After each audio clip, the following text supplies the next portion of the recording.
Hey, how's it going guys? Phil here, and this is a review for the Tonbux 4K action camera.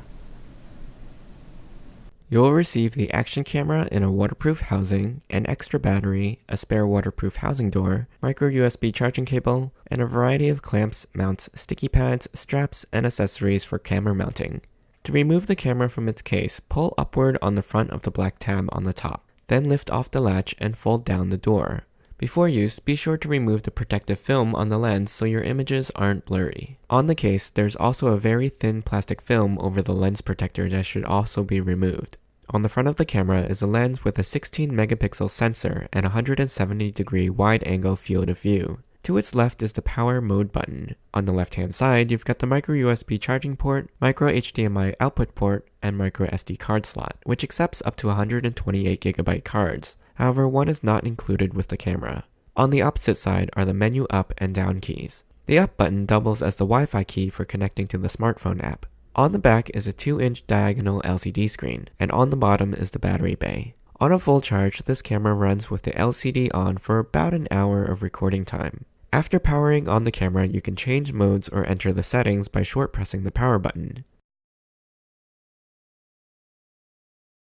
Here's a sample of the video footage. The quality of the video is decent. It's got high resolution, but fast motion tends to look blurry and a bit choppy. The white balance and color control isn't always perfect, and bright scenes can look washed out while dark ones are grainy and dim. The anti-shake feature removes a little bit of the jitteriness of handheld filming, but it's not super smooth, so I'd recommend a gimbal or Steadicam, or you can simply mount it to a stationary tripod. The audio when inside the waterproof housing though is virtually unusable. Have a listen. Hey guys, this is the Tonbux 4K action camera. Right now it's in the... When out of the housing, the audio quality seems to be a bit better. Alright, now I have it out of the waterproof housing, and it's the same deal. I'm about a foot and a half away from it, except it's not in the housing right now, and I am speaking directly towards the lens.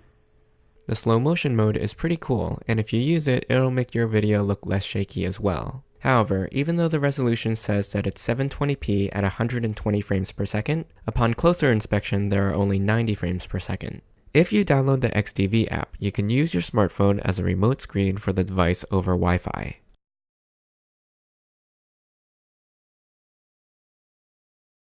While this is a much cheaper option than the GoPro, the video is not as smooth nor crisp due to the compression. However, the video is HD and it has a nice wide angle. I hope you enjoyed this review. You can ask me any questions in the comments. I'll put a link to the product in the description below. Don't forget to subscribe to my channel and join me next time.